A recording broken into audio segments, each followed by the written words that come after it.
Pour yourself a fresh cup of awakening with Coffee with Wally, the podcast that brews enlightening discussions with a grind of the past and future.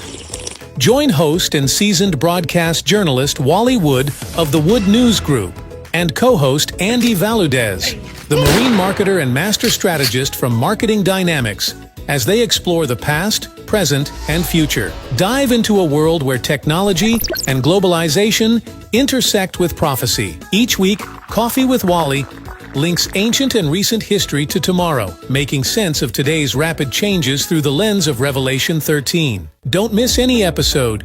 Visit coffeewithwally.com and subscribe for your weekly espresso of insight. Coffee with Wally, a fresh cup of awakening, awaits you. Coffee with Wally, where understanding our times becomes clear over caffeine.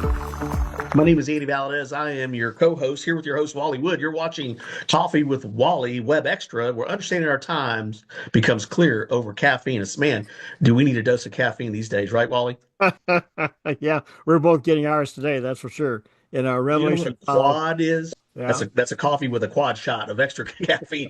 Well, so we've been doing this series called The Hard Believer, and we've been interviewing some awesome guests. You can go to the website, coffeewithwally.com. Of course, we do have our coffee cup featured there as well. Yeah. And you can get this commemorative coffee cup to enjoy as we share these video cast, web extras. We do a podcast weekly as well. And so today we have an awesome guest in Randal Reeder. And I know you always do your journalistic duty and do research on these guests. I always appreciate that, Wally. And so take it over. It's your show. Well, we thank you, Andy. And I'm not going to spend a lot of time giving a prelim into today's guest. I'm going to give him as much time to speak as possible because he's quite colorful. Randal Reeder, when you just do a general internet search on the man, you find all kinds of accolades about him and where he came from, how he came from, biker, fighter, bruiser, the whole 9 yards. And we're going to go through that initially, and then I want to end up with what he's doing now, but I don't want to go into that at this moment. And the reason why we have him on this show right now.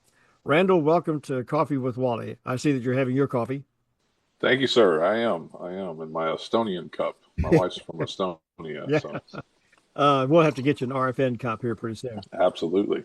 Give us a background. First of all, where were you born and how you came up in your youth? Right.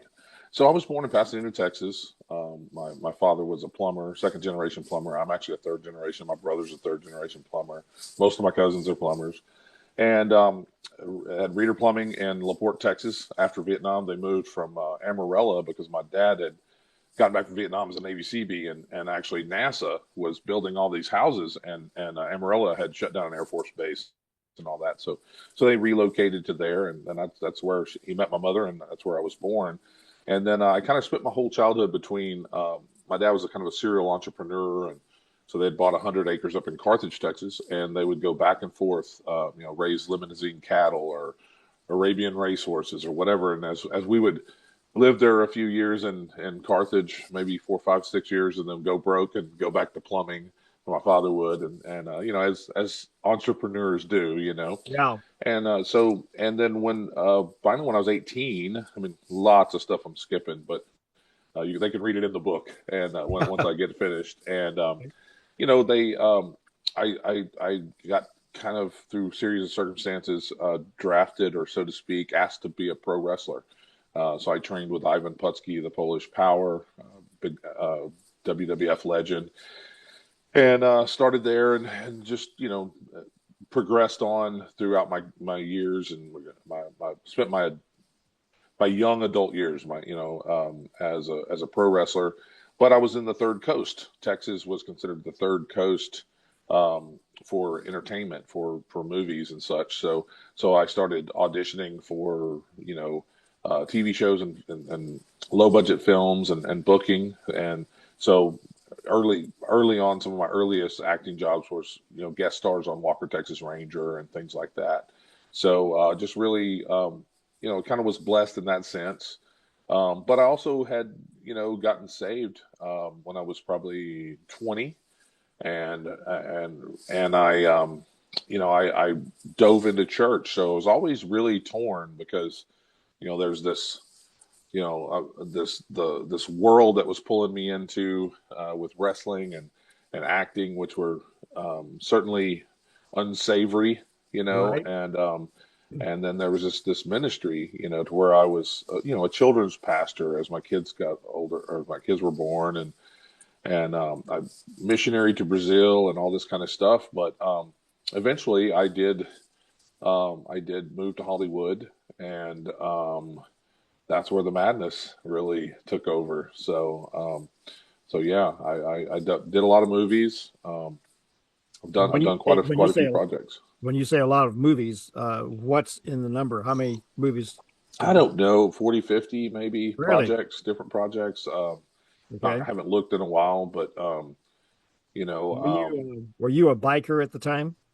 I kind of always been, at least that was always my intention. Interestingly enough, when I was kind of the good son when I was young. So when I was 17, I actually quit school and was hauling racehorses around the country, but I came back to take my GED into Carthage, Texas, and while I was there, my mom said, "Hey, your Uncle Gary is asking us to come over, invited us over to a church to hear a prophet speak, a guy named David Davis. He had been on death row for murder in Washington State, if I remember correctly, which I'm pretty sure I do. And it was earth moving. And went over. I said, "Well, that sounds good. Is that like a soothsayer? I mean, we didn't go to church, So, Yeah. so we went there, and he spoke over my mom, and then he ended up speaking over me. And he prophesied over me when I was 17 years old that I would minister to gangs and rough groups of people that my pastor could never reach. And Wow. on the way home, my mom asked me, she said, what do you think about that? Because when he spoke to me, it was like God was speaking to me. It just felt like God was speaking to me. I said, yeah, it was weird. I felt something. I said, and she's, I said, of course I'm 17, so I got a but. I'm like, but I don't even have a pastor. I don't know any gangs and rough groups of people except Willis Green, who worked for my grandfather and was as a plumber, and he's a motorcycle club member. And let me leave it at that. And then, and I'm not trying to reach anybody. I'm just trying to get rich, because that's what at 17, Sure. Yeah. of course, fast forward 30 something years, I mean, of just life beating the hell Yeah. out of me. Or actually, just fast forward a few years, because by the time I was 20, I was wrestling on TV for Global Wrestling Federation on ESPN every day. It's like 3 p.m. every day and worldwide. And they changed my gimmick to a biker. They wanted me to come in a biker clothes and all that. And I always wanted to be a biker because I rode motorcycles as a kid. And Willis Green, who worked for my grandfather, was in a motorcycle club. And I thought that was the coolest thing ever. And so yeah, and then 30 something years later, Willis comes back in my life, which is really interesting. But yeah, I Yeah. went and did a bunch of movies, just crazy stuff, when I moved out to Hollywood, for instance, and this is pertinent to the end of the story. I kind of walked away from my plumbing company that I had, kind of just gave it away. And, you could say a midlife crisis or whatever, I'm not sure. Right. But Right. I had done 2 movies in '04. I did a movie called Sin City, ironically, and Idiocracy, and they were both going to movie theaters, and they were going to be big movies. So I told my then wife, mother of my children, I said, look, I've got to go now. It's now or never. I may never get 2 movies in theaters at the same time. Do you want to go starve and make it with me, or do you and the kids want to stay, live in your house behind your mom's? Like her parents had built them each of the kids had a house in 2 acres apiece. I Wow. tell people, if you want your kids to leave and stay gone, do not build them a house behind you.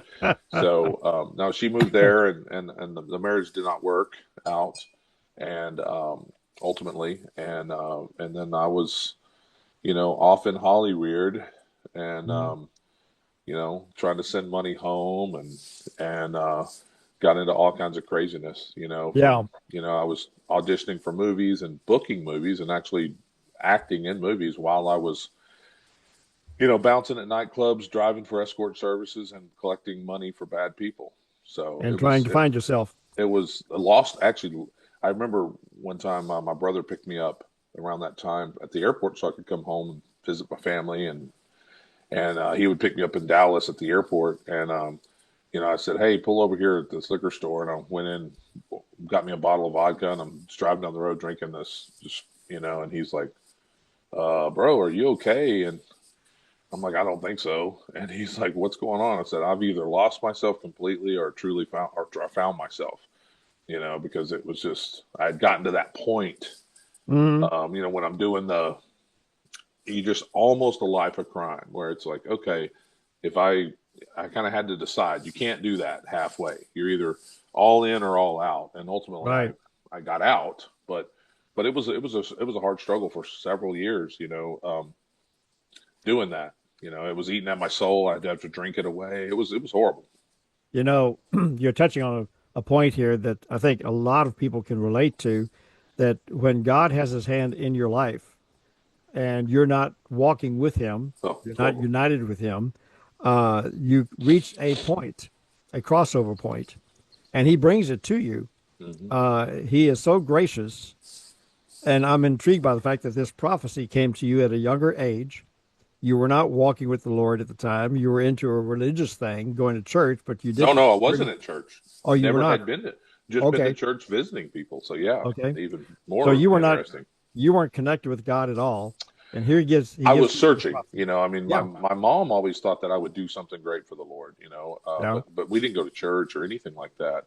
But I had a hunger. I would visit my family's churches, and I'd go to the Kingdom Hall with my Jehovah's Witness cousins. I'd go to church with my Methodist aunt, and my Baptist friends or whatever. I always Yeah. liked church, but Right. I definitely wasn't. I mean, I didn't have I wouldn't say I was born again. I Right.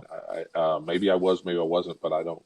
You Sure. know, but yeah, Well, a lot of that is reflected in just the lifestyle and the way that you're walking. By their fruits you will know them, Jesus said. right. So, but here you are now, you're at a cross point, and you're having to now face a decision Hmm. that at some point in all of our lives we have to come to grips with. Hmm. And he's reaching down, he's getting your attention. Hmm. And what did you do at that particular point to break away from that path that you were on? Well, for me, it was, I had again, I was saved, and even while I was collecting and doing all that, I was reading the Bible in the morning and going to church on Sunday. And Okay. now I would go get drunk on Sunday evening because it devastated me when every time I would see families leaving to go to dinner. Where are we going to lunch, kids? And I would just go to the bar and get drunk. Right. So it was a really difficult time. And then eventually I just kind of, God just through his grace and mercy really drew Mm-hmm. me back, and over many years, to where it's like I want to make these Christian movies. I'm tired of doing these movies that I'm doing, that that my mom can't even hardly watch, Right. and then I ended up doing Sons of Thunder on PureFlix. I did a series called Sons of Thunder that I created it, produced it, starred in it. David A.R. White, the founder, asked me to pitch a series, and I did, and they picked it up, and it was awesome, and loved it, and then I had another stroke. I mean, they're so crazy. I've had multiple strokes over the years. It's just crazy Really. stuff, and but um, then we started building this streaming platform, because we wanted to be able to do, my brother and I wanted to do more stuff like Sons of Thunder. We wanted to go into the world. And the only thing that frustrated about Sons of Thunder was that it was on PureFlix. And I've just, at that point, and I still feel the same currently, that I just don't have a desire to preach to the choir. I want to go Right. out into the world. So, Sons of Thunder was still kind of preaching to the choir, because really, who's going to watch it, at least in my thoughts, other than Yes. Christians? So, we started building this streaming platform called Americonic.com. And we wired the money off to the builder to start. And within a couple of days, I woke up and I was getting into the Word. I do a daily audio Bible app every single day, DAB. and have for years. And I can listen to it, read it, I can go back to it, and that's where my Aunt Sandy was doing that with me that morning, and I was kind of staring at the floor afterwards instead of talking like we normally do. And she said, "Are you okay? What's going on?" And I just turned to her, and out of my mouth, I heard myself say, "I don't think God's going to bless anything I touch until I put His ministry first in my life." And I was just floored. I was like, "Why would you say such a thing? You just cursed everything now. Nothing. God's not going to bless anything out of your own mouth." And she naturally said, "Well, what's that?" And I said, "Well, you kind of would think if He's not going to bless me till I do it, He'd tell me what it is." And I was really upset with God. And a couple hours later in the shower, He told me, to go into bars at 2 p.m. on Sunday and do an unchurchy church service. And I'm like, this is crazy. This is what crazy people do. I just had I just broke my head, my Yes. brain. I snapped. I'm going to be homeless soon. I mean, this is nuts, And but I said, okay, you picked the right guy because I'll do it. You tell me to do it, I'll do it no matter what. And so I did, and we had our first one at Kemah Shot Bar in Kemah, Texas, at a friend of mine's places. Of course, once I decided to do it, I'm like, okay, I'll do it, but how do I find a bar? I was like, wait, I know one crazy guy who owns a bar. Let me ask him. And his response was, "You want to use my bar for a church service?" I said, "Yeah." And he goes, "That's awesome. I'll cook chicken and waffles." And I was like, wow, that is not what I expected you to say. And after that, it was just we've never had to find a bar. People call us, "Hey, can y'all come to our bar? We heard about this." And it's just been incredible. And as a result, Saved Savage Ministries was born. Save Savage Ministries was born that day, and 8 days later, really, because we didn't even know what we was going to call it. Of course. Until my friend Brian Promo Miller, you know Brian, yes, Andy, and Promo says he sent me a flyer, because he's Promo. That's what he does, and he sent me a flyer. It says Bar Church, and I was like, no, we're not going to call it Bar Church. Are you crazy? The one thing I asked in the shower when God told me to do it, I said, okay, I'll do it. I'll do it, Lord. But please don't make me call it a church, and please never call me a pastor. You've called me a pastor a couple times in the middle, and right. Luckily we're separated by space, because I was like, no. But no, I definitely, I definitely never want to be a pastor. Hopefully God doesn't make me do that, because but I get it, because I did found a ministry, and yes. We don't really have pastors. We're it's an evangelical ministry. Yeah. We really try to find people a church. That's ideally, and it has worked many, many, many, many times, maybe hundreds of times already. That someone comes in that would never go to a church, but they'll go to a bar, and now they end up are faithful members of their church. So now, in a quick moment, give us a feel for the environment of you being unchurchy in a bar, right, and ministering. How does that work? Yeah, it's changed over time. Obviously, when it started, we had a guy, Jordan Appleby, was a friend of mine. I've kind of known him since he was a mere little child, because I was friends with his older brother. And he said, well, hey, he started coming. He came to the first one, the second one, the third one. By the third one, he says, "You want me to bring my guitar? I don't know gospel songs, but I know, like, Brooks and Dunn, I Believe, and I could probably get Amazing Grace out." I'm like, yeah, that'd be great. So, that he started doing music. Now, this guy had never been in the church, except maybe when his mother would make him go occasionally. And he had been singing in bars since he was 17. So he started doing our music, and it evolved, because we're like, hey, learn this Third Day song. Hey, learn this Zach Williams song.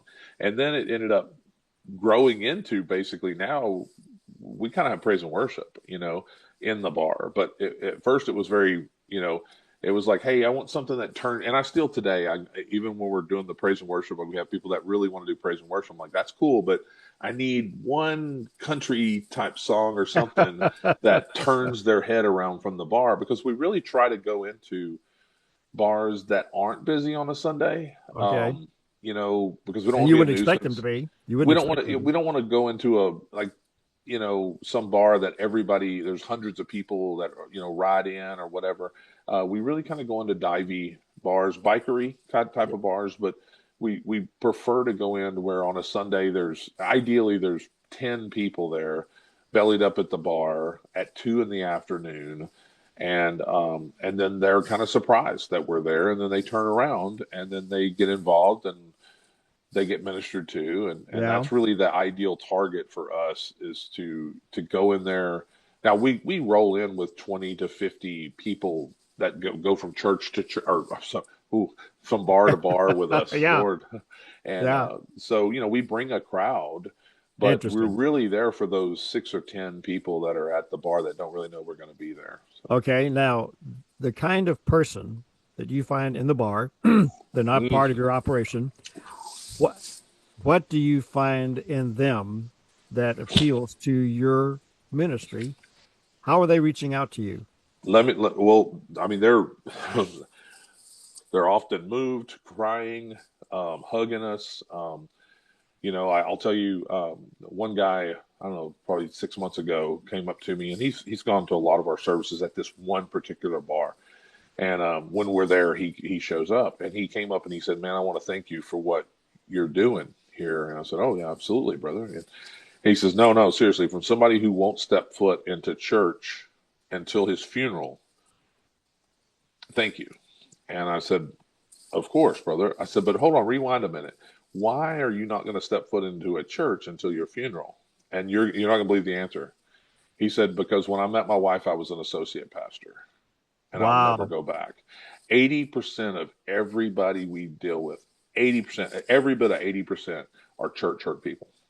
Wow. At the bars. I thought, just ignorantly thought, sure. And in fact, it's very dismissive when I originally started. I'm like, okay, God, I'll go lead some drunks to the Lord, and I found out that I'm in Texas, that it started in Texas. Now it's everywhere, or it's branching out. But in Texas, everybody knows Jesus. They might not know him like they need to know Jesus, but and most of them have walked away. Like everybody in there is in a fallen state, much like I was on a Sunday. I mean, of course I would go to church and then go to the bar, but a lot of people, that's not a good thing either. I mean, maybe that makes me a messed up person, that I could do that and then do the other. I mean, so that, I guess that makes me the Saved Savage that God told me I was. And then we started Saved Savage Ministries.